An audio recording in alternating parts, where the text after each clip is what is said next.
Hi everyone, it's Kira with Polymer Clay TV, and today I'm going to show you how to make this fun little garland that you can use to string between candlesticks or put over your mantle.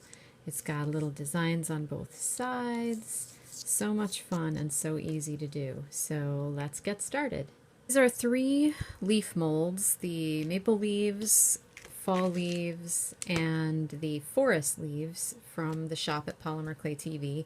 And I've got a selection of, this is Primo Accents, rose gold and bronze and sunset gold, and some souffle clay in key lime, and I don't want to say what color that is. That's a green color of souffle. Basically what you need to do is condition up some clay, and we're just going to be molding them. This is an easy peasy project you could even do with kids.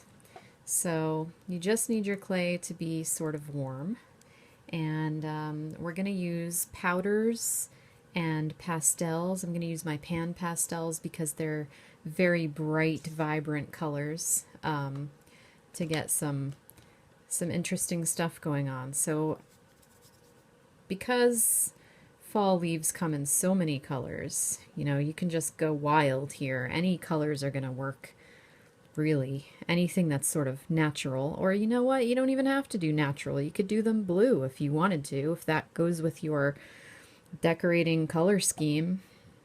They don't have to be autumn leaves. It's just that right now in the Northeast, we've had autumn. It's a beautiful time of year, and the leaves are gorgeous, and all these warm colors of orange and red and yellow with some green underneath. So basically you just want to mold those leaves carefully, set them on a tile. We're going to bake on a tile. That's how I always bake, but you can choose to bake on a piece of cardstock, as long as you keep it away from your elements in your stove. You'll be fine. The cardstock won't burn at 275, and it provides a nice firm setting. I often bake on cardstock or index cards, especially if I'm teaching a class and I need lots and lots of baking to get done quickly. I'll give everybody an index card and they can put their name on it. So you see, for this one I kind of pre-shaped it to the mold before pressing it in, so that's a helpful tip for you. And as always, I didn't do it on that one, but I'm going to do it on this one. I kind of like to keep a rubber stamp around. This is my stamp. I love this stamp. It's Floral Fantasy. And just put a design on the back of my molded pieces also. See that? So that when you pop them out, if they should flip around to the back, they would have something on them aside from your fingerprints. So I am just going to mold a whole bunch of leaves, and you don't have to watch me do that. I'll be back. So here you can see that I have done an assortment of leaves in those colors, and now I've laid out my pan pastels in all the sort of warm colors that I want to use, and I also have some blue russet, pearlex right here, and sparkle copper, which are some fabulous colors of pearlex. So I'm just going to see how much pan pastel comes off just on your finger. I'm just going to start playing, just playing around, getting these fall colors onto my leaves very randomly. I want them all to go together. I have a rag here that I can wipe off the excess color so that I'm not trailing those same colors all over the place. But the fall colors are just so much fun to sort of sprinkle around, you know, like the leaves that turn dark brown are still kind of green, and the leaves that are green are turning different colors, and you can just kind of go nuts and spread these colors all over. And the cool thing about the pan pastels is that they are opaque. So when you put them on, they're going to block out whatever's under and sit on top there and be an opaque color.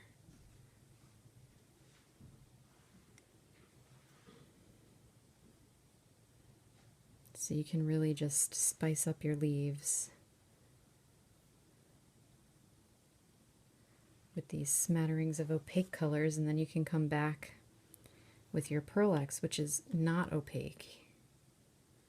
Pearl-Ex just puts a little shimmer on top, but you can still see the color of the leaf underneath through it.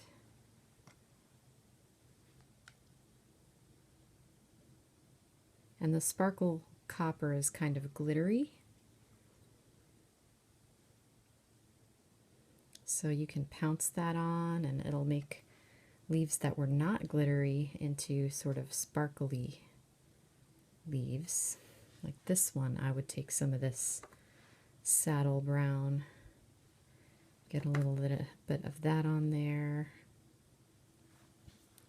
maybe a little of this bright green down the crease, maybe some of the darker red color to bring out the accents. So you just play around with your leaves until you like how they look. And with the pan pastel, you can kind of smear some on with one finger and then kind of blot it and blend it with the other where you don't have any, so that it's not so stark.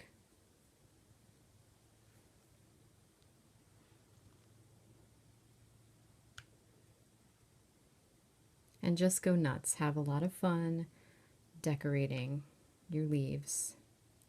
I'm probably going to put a tiny bit of this sparkle copper on most of them to get that glittery thing going on, because 3 of my leaves, these actually have glitter in them from the clay. The Sculpey Primo Accents rose gold, yellow gold, and white gold. I only used the rose gold today, but those 3 colors are new and they have lots of glitter in them. They're nice colors. So just keep going until you like how your leaves look.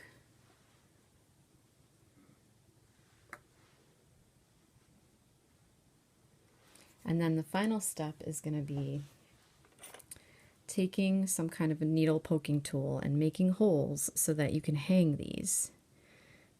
I am going to choose to hang them from jump rings. You might choose to string them directly onto some kind of a twine or ribbon. So think about how big you need your holes to be so that you can turn these into a garland. And then we're going to go ahead and bake them all for 30 minutes.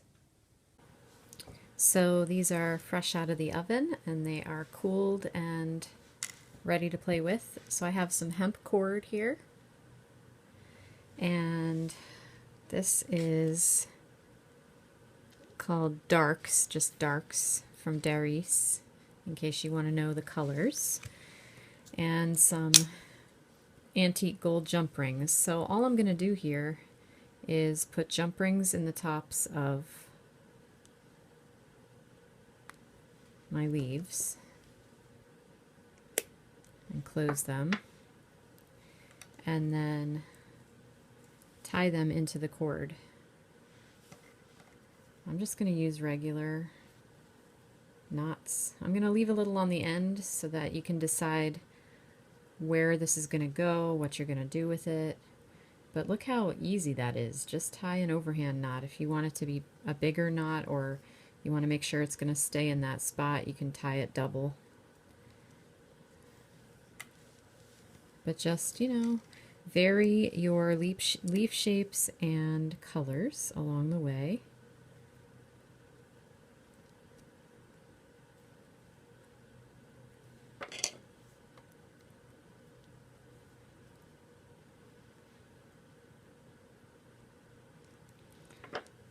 and you can have tons of fun. So my plan for this would be to string it between a couple of candlesticks, or maybe over the mantle if you make it long enough, if you have a fireplace and you want to put it near your other holiday decorating stuff, wherever you want to put something like this. It's just a cute little accent. You could even put it in the kitchen or whatever. So real cute. Have fun. Thank you so much for joining me on Polymer Clay TV today. And we will see you next week with more free tutorials.